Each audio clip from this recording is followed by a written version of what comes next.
Hello and welcome to the next video of my Worlds 2024 series where we're covering the mid laners heading into the event. I have Yagao on the board. Now there are rumors that Ruler may have fronted Scout the money necessary to be able to go to Worlds and deal with all that.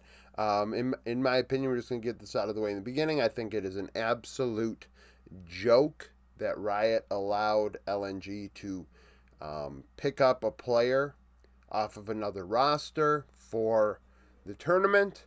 I think there are levels to which I'm willing to give wiggle room, one being the theory of allowing them a substitute, all the way to the point of saying, hey, you're allowed to sign a free agent, which I think you should be allowed to sign a free agent whenever the hell you want, which I did say, Doinby was somebody that I was open to consideration for that job. But then they just said, hey, you can have Yagao, not Rookie or Shanks though. No, those two players are too good. You can't have a top 6 mid. You can have Yagao. That's I don't know what those are, the rumors of what's occurring and things behind the scenes. It's just such a joke. It is such a joke. But I have Yagao on the board. So we're going to do stats. We're going to rank these guys, and then we're going to go over some champion pool stuff. So KDA-wise, Knight, 5.4 for BLG. That's a big deal. BLG favorites going into the event alongside Gen.g and HLE. So for him to lead in KDA in one of the best regions in the world is definitely a solid thing. Quad 5 KDA, good for FlyQuest, playing great League of Legends. Korean import mid goes to NA and dominates, not a shock. Emo of GAM. Now this is a surprise. 6.4 KDA. And when we look at Emo's stat line here, and we're going to go over it because he's, highlighted in a couple categories for negative related things. It comes to my it comes to the forefront of my mind that he's clearly playing to not die and not into the game away at all costs, and that got GAM here, so good for him. Lower end, Faker 1.7. I heard a rumor this morning that maybe his wrists are bothering him again. Something about a fan meetup and them not having Faker sign autographs and things like that due to his health. If that is a thing, if that is true, it would not shock me given T1's latest struggles. Jahu 1.9. This is not his meta, but he's here. And Frescowi 2.3. Frez is not a major region mid in my opinion. CS per minute, Chovy 10.6. He is a resource hungry individual. That's not a big shock. 10.3 for Humanoid, great laner as well, and resource hungry. And then Katie of Viking Esports. Yesterday we talked, actually in the Damage Gold video, 25.3% of his team's gold. That's because he has nearly 11 CS per minute in the mid lane, which is insane, giving him so many resources. And then we'll talk about how that is not working out for them. Showmaker 8.9, lower end for D plus Kia. Yagao 8.8. Keep in mind, those are with JDG, not with LNG. And alongside Kanavi, I could see you taking less resources than alongside Weiwei. Frescowi 8.8. Okay, Frescowi giving away a lot of resources, maybe to Mirwin in top lane. Kill participation. Zeka of HLE involved in 72% of his team's kills, almost 3 out of every 4. Quad, 71%. And then Dasher of SoftBank Hawks Gaming, 74%. So Dasher, 3 out of every 4 kills legitimately involved in. He is a strong mid laner. I think at this event he's going to really put himself on the map, and we'll see how he fares. Lower end, Katie, 58%. That's because he's farming instead of fighting. APA, 56%. So APA, not as involved with TL's kills as, many people would think. And then Frescowi, shockingly 49.1%. So less than half of his team's kills. Mad Lions Koi fight away from Frescowi more than they fight with Frescowi, which is a crazy mid lane stat to really think about. I don't recall a time where I remember, the last few years, at least since I started really looking at stats like this, I've never seen a mid laner with a sub 50% kill participation, even in a 14 game sample size. I mean, he is literally not involved in the team's happenings. And you say, oh, well, there's solo kills here, solo kill there. Somebody is at, I mean, Elyoya's at 68%. Like, I mean, he's the jungler, don't get me wrong, and he should have a high kill participation, but the mid laner, 49% is extremely low. Damage divided by gold, so return on investment, Quad of FlyQuest 1.87, Maple, PSG 1.83, Dasher 1.82. So those three strong in the damage department relative to the gold they receive. Lower end, Frescali 1.3, Emo 1.43, and KD 1.44. Not a surprise in the damage divided by gold video. All three were there. In terms of share percentage difference, so who is dealing so much more damage for the team than gold share? So let me rephrase that. So you have the gold. This is how much gold that player's getting. This is the chunk of resources the team gives them, and this is how much damage they're giving back. So Chovy deals 6.8% more of the team's damage than he receives in gold. Significant. That means he's finding a way to deal a lot of damage with the gold he's receiving, freeing up gold for somebody else to maybe buy defensive items. Quad of FlyQuest, 9.2% more damage than gold. That is a big difference. Maple, 7.4 for PSG as well. Lower end, Frescali, 0.5% to the good. So almost even in shares. Emo is even, 0% difference. And then Katie actually deals 0.6% less of the team's damage than he receives in gold in a mid lane meta that is 80 carry centric. It's like truly wild to me that Viking Esports somehow just fed Katie this whole playoffs. Like, what are we doing? Why did we do that? In terms of vision, Katie did a great job. Can't take that away from him. 6.8 vision score per ward placed. That's exceptional for a mid laner. I mean, that's more than 2 times than quite a few of these mids here. Other higher numbers, I mean, hell, Chovy 4.02. That's the next highest. Very efficient usage of vision. Knight as well, Caps 3.55. So Caps finding a way to get vision in a efficient manner, not wasting his wards.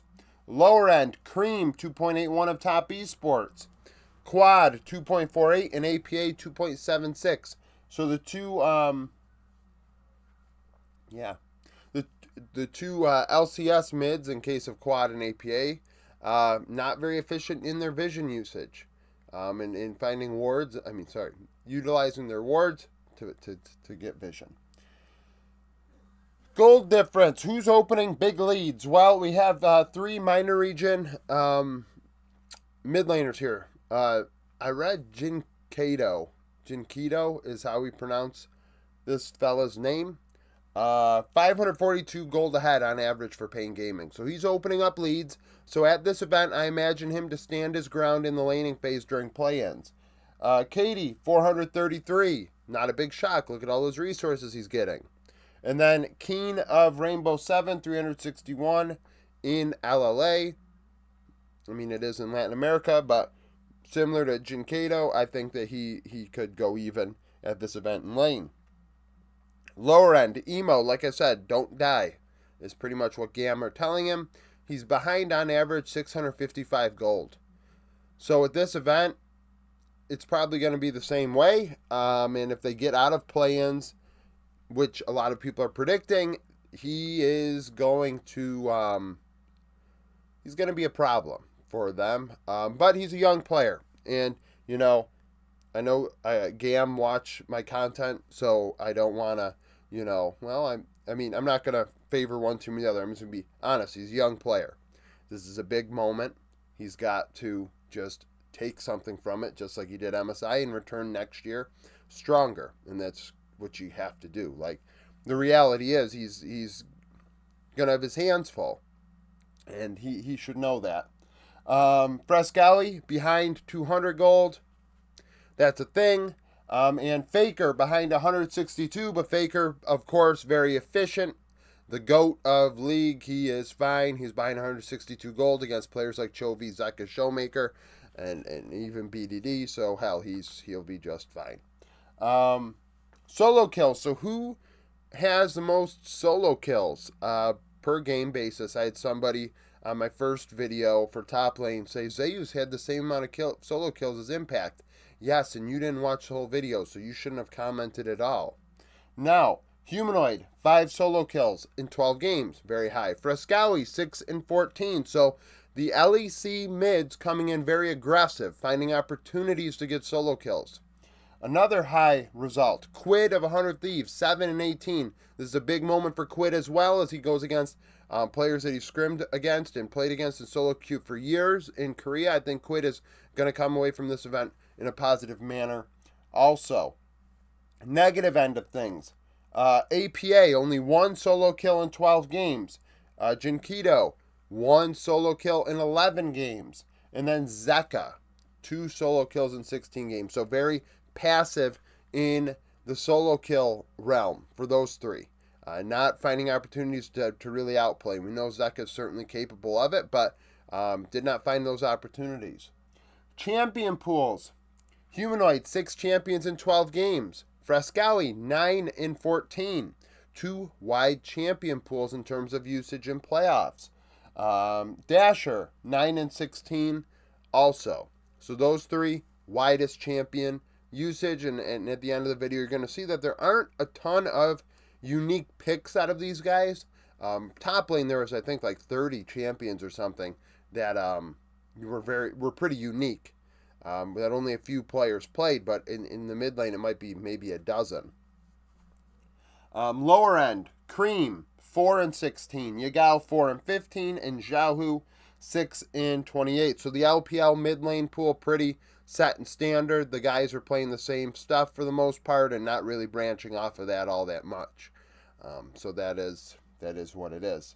Now, on to ranking these guys. Let's try and get this done utilizing stats as well as off the cuff takes. So let's start with this. Emo is going to be 20th, and that's not, Emo is got his hands full. He's just got to come away from this event with something, and that's kind of the deal. I mean, I've been overhyping it in the Discord that I was going to have Frescowi 20th, but I'm not going to have him that low. Now, after that, though, is he going to be 19th? I mean, theoretically, it's a possibility. No, Katie's going to be 19th. Katie, I have never been a big Katie guy. I always felt like he was kind of holding back Levi big time, and that is what it is. But Katie, the damage part of this stat line is so hard to look at and think about, that this meta is just that bad for him that this is how it's got to be, I guess. This is just how it's got to be.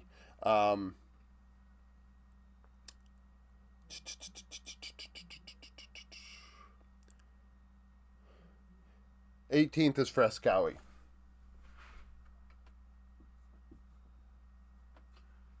Deceivingly older than a lot of players probably at this event compared to what you probably think because he's a rookie. He should have more experience. The way that Matt are playing around Frez, the lack of them playing around Frez is pretty weird in my opinion. I mean, Frez's Talia and Ari have really good stat lines, but everything else is just very weak. And it's just, at this event, like, I'm taking the experience of Jinkido, I'm taking Keen and Dasher, and I'm putting them above them. I think that those guys play around their teams more. It's like Jinkido, I'm going to have 17th, and a 71% KP is 22% higher than Frescowi. Like, he's that more involved in the team. He's part of the team. And, like, in the mid lane role, I just think that that's an important part of that job. Dealing damage is ahead at 15 minutes. So that's the thing. Now, don't get me wrong, Frescowi, nice stats over here. The solo kills and champion usage.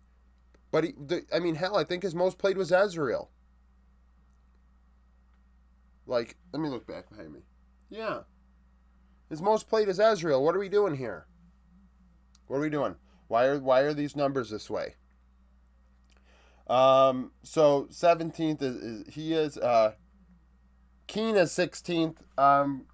There's a reason why I think Keen has been kicking around in the. I think he was unemployed in spring. There's a reason for that. Even in a minor region, Keen is solid. I mean, opened up a lead, but is not dealt damage. But all of Rainbow Seven did. Rainbow Seven seems like a really aggressive team, huh? With all these ROIs being so high. 15th is gonna be. Is it Dasher? It's gonna have to be, huh? Dasher's 15th.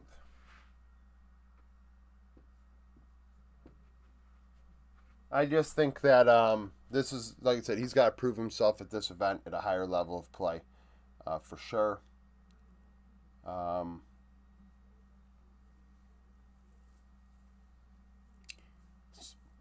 So, excuse me, I end up in a situation here where I believe Maple is playing really a strong brand of League of Legends alongside gen.g.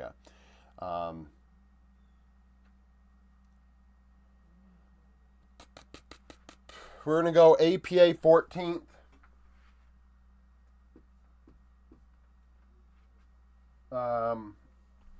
Champion pool things. 5 champions in 12 games. Only 1 solo kill. Bad vision usage.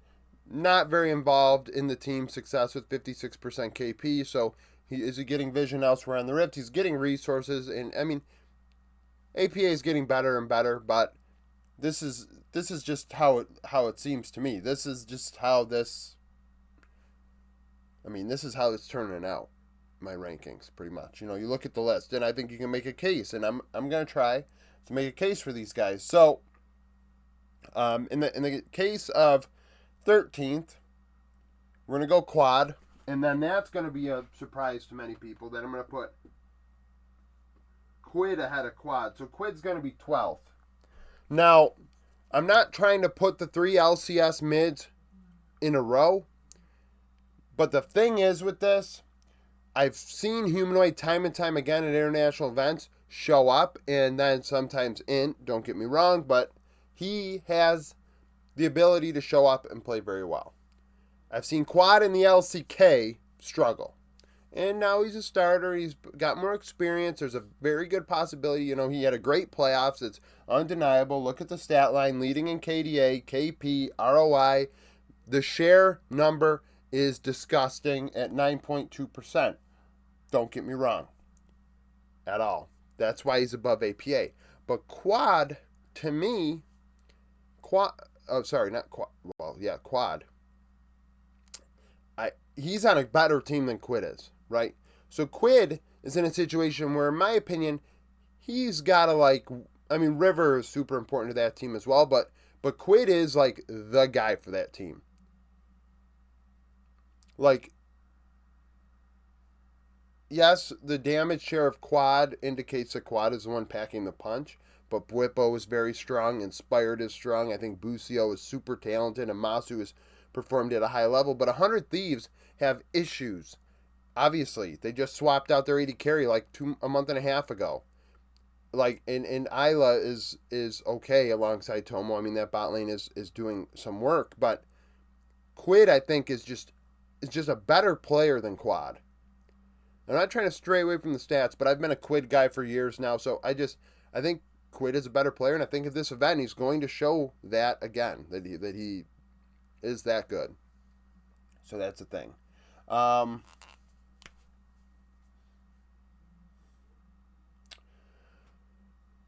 11th is Humanoid. 10th is Maple. So Humanoid goes to these events, plays solid, ints a bit. Maple goes to these events, does not do the inting part and plays solid. That's the difference there. Maple and PSG could definitely get to top 8 at this event. They're that good. Humanoid has done it before as well. He has 2 quarterfinal appearances under his belt. And for Western teams that aren't G2, that's probably not as common as you think. Like, I'm sure if we actually look, how many quarterfinals have mid laners from the West made, like Western mids, and Humanoid is probably right behind Faker, jeez, uh, Perks and Caps. If I had to just guess without actually looking at High, may be up there too because of Cloud9 those years, but or Jensen. Jensen. Did he make it twice? Yeah. But you know what I'm saying? Like Humanoid has went on runs, and there's been countless mid laners from the West that haven't gotten that far. Maple. Maple is world class. Maple is more than capable of doing this job. And yes, I have him above the LCS mids. And I thought that last year, like thinking more about it and discussing it on the Discord a bit, Maple is, I think his TSM days are underrated for how well he was playing in that terrible situation. So 1, 2, 3, 4, 5, 6, 7, 8, 9. We got 9 left. So we're gonna go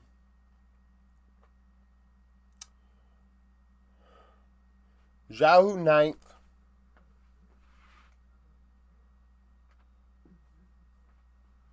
I think Xiaohu, second best mid of all time behind Faker. Accomplishments speak for themselves. He's just trying to play in a meta that he simply is not super dominant in. And he's playing against better mids. I mean, Knight in Cream, and even Yagao when he's with JDG, and Scout. Xiaohu is just trying to play in a meta that he is just not as good as the other ones in. If it was a facilitator meta, Xiaohu would be much higher on my list. But it's not. He's trying to play an AD carry meta. His KDA is struggling. He's not super involved. And that's kind of the deal here. He's kind of his hands are tied in my opinion. Yagao is 8th. Now, facilitator through and through. I think Yagao and BDD are. I think Yagao and BDD are very similar. In terms of just, I don't see them as carries. I see them as people that make things happen for their team. They take less resources and then find a way to be impactful regardless. And alongside Kanavi, that really works for Yagao. Now, if he plays alongside Weiwei, I think it's a disaster. But, you know, it is what it is. We talked about in the beginning of this video. So, if Yagao does play, I have him 8th.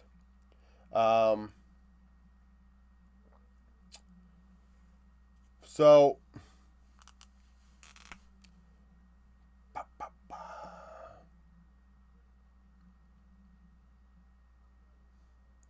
do I do what I do I do this?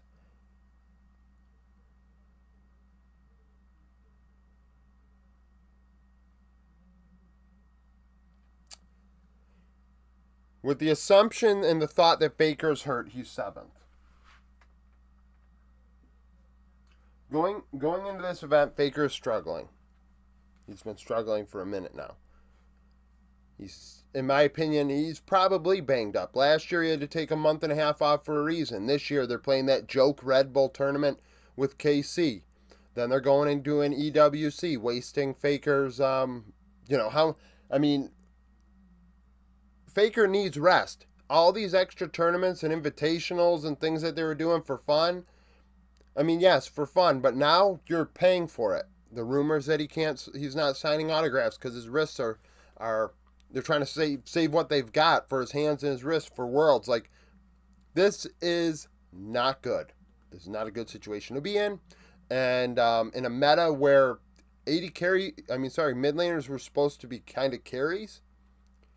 I mean, Zeus, yes, took on that role, but, you know, Faker is not at his best right now. It's just truly not. So he's 7th because he's not at his best. People are going to see that and say, I think he's 7th in general. I don't. I think his injuries and those issues are why he's 7th.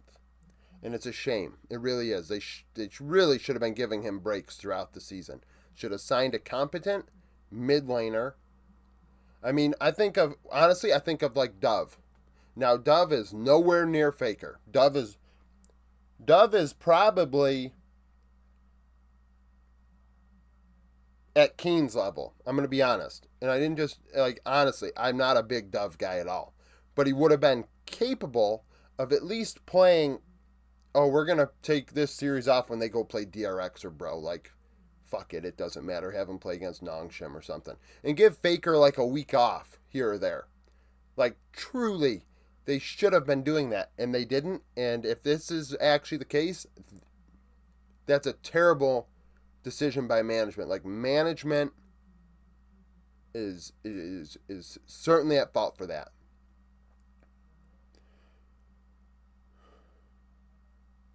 Okay, next is Showmaker.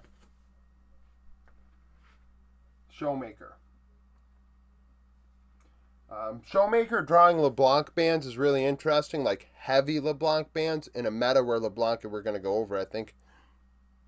Yeah, we are. It's on my other board. Not many people playing LeBlanc, but he's drawing bans for it, which is definitely interesting. But low resources alongside Lucid. Showmaker is a very good player. There's just better mids here. At his best, Showmaker is top 5. At his worst, he's top 10, and he's 6th at this event. It kind of checks out. I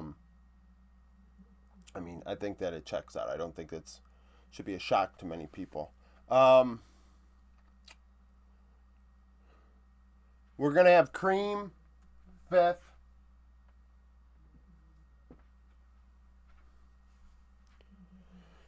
Cream and Zeka are very similar. They're not going to be next to each other in these rankings, but Cream and Zeka to me are interchangeable in terms of what they offer. This meta is going to be very strong for both of them. And then it's going to be a matter of how the rest of the team plays around their mid laners, in my opinion, to determine who has a better shot at winning this thing. But, excuse me, Cream, if he can be better than he was at MSI where they lost to G2, and he grew from it, I mean, he could come away from this Worlds being considered like Zeka was after 2022 as the best mid in the world at the time on the patch. I think it's possible. That's not to say that he's the best overall. Like I said best in the world at the time on the patch, which is how I kind of view Worlds to begin with. And people get kind of bent out of shape about that. But the rules change in this game every 2 weeks. This isn't like you're watching a sport on the pitch or the field or whatever, and the rules are the same all the time. Like, no, this game changes every 2 weeks. So that is a deal. So we got 4 guys left. We're going Caps 4th.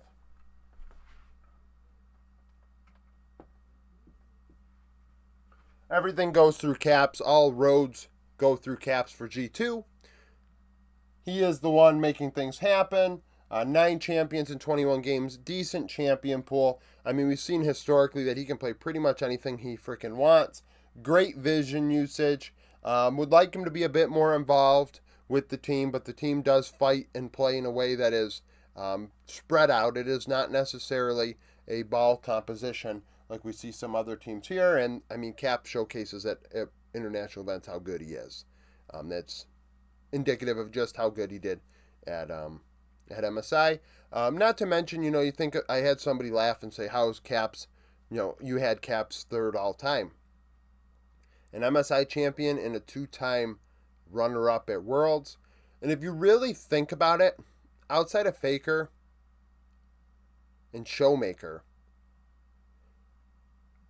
who else has 2 Worlds Finals appearances?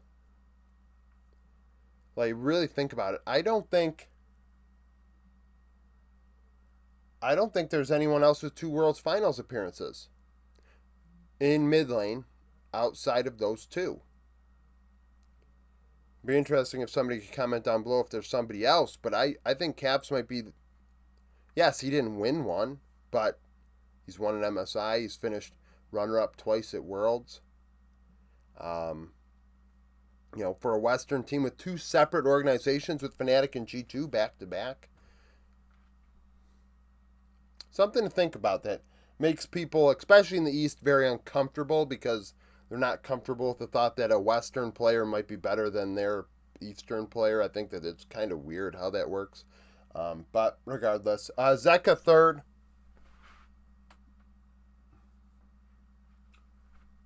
He gapped Chovy. This week before Chovy beat Zeka. Chovy is what, 17-2 or something, 15-2 against Zeka. Yeah, but Zeka beat him twice. It was the LCK finals, and then it was Worlds. I'm still taking Chovy at those odds. 15-2.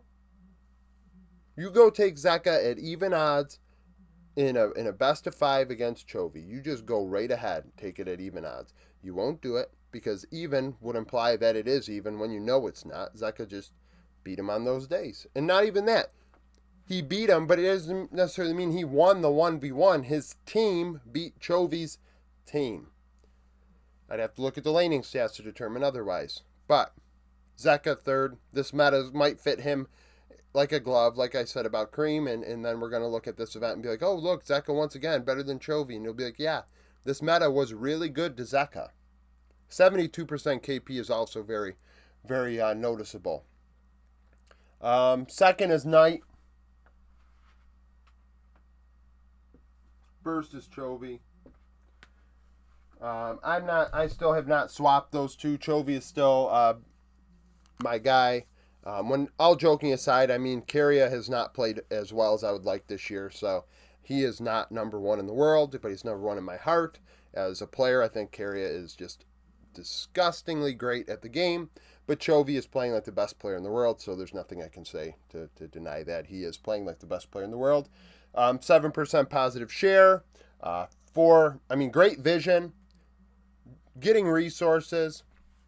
Share is strong. Would like a more champion usage. But only played 12 games, and you're damned if you do, damned if you don't against gen.g. And even with BLG, Knight leads in KDA. He's always been a great KDA player.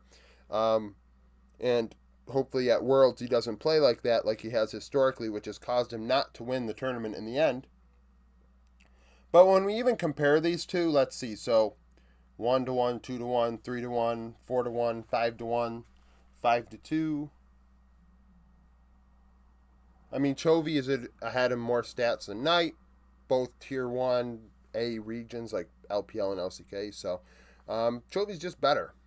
And that's just kind of the deal with that. So that's it for the rankings. Now on to the champion pools.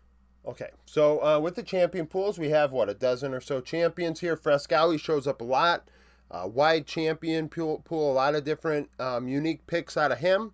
And maybe that'll be an advantage he has going into the play-in stage. So Ari picked by Frescowi, Emo, and Caps. People are going to say, well, what about, of course, Chovy and Knight play Ari. I'm not saying they don't. I'm not saying Faker doesn't either. They just didn't play it in summer playoffs. Oh, and comment down below with which champion you think is going to be played at Worlds. Do not pick Ari. It's been buffed. That's an easy guess. That's cheating. We're not doing Ari. So pick something else. And try not pick Orianna either. I feel like, we'll talk about that. So Annie, Caps picked Annie. Nobody else did. Aurelion Sol, Quad picked it. I expect APA to try and give it a go before this is done.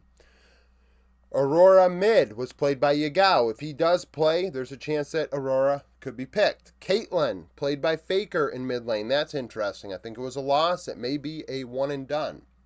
Ezreal, played by Frescowi, his most played. Galio, also played by Frescowi. We saw a bit of Galio in the LEC in top lane also. Garen, played by Quid and Chovy in mid lane. Adam is so sad that he's not at this event.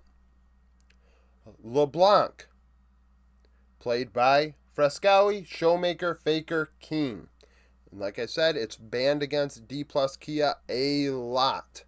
That just goes to show you how strong Showmaker's LeBlanc is. Nasus, played by Showmaker, Faker, and APA. I believe they tried to nerf this away. We'll see if it occurred or not. Orianna, pocket pick. Very common comfort pick as well. Not even a pocket pick. It's just a super common comfort pick. Seeing Orianna at Worlds it's inevitable. It's just a matter of how much. Caps, Dasher, Emo, Quad. Silas picked by Quid. There's a possibility that that's going to be meta. Some people even think it could be flex to jungle. Vex picked by Frescowi, and then Ziggs picked by APA, one of his pocket picks. Ziggs being a flex for them, where most teams it is not. And that is a thing. So Comment down below with which champion you think has a chance to be picked. That's only been picked once by somebody. Don't try and pick Ari or Oriana. I mean, even LeBlanc is kind of cheating. Try and get out of the box. Try and make a case for one of these champs. Like the video if you like it. Subscribe to the channel for daily League of Legends content. Follow me on Twitter. Join the Discord. Become a YouTube supporter. Hope to see you again tomorrow.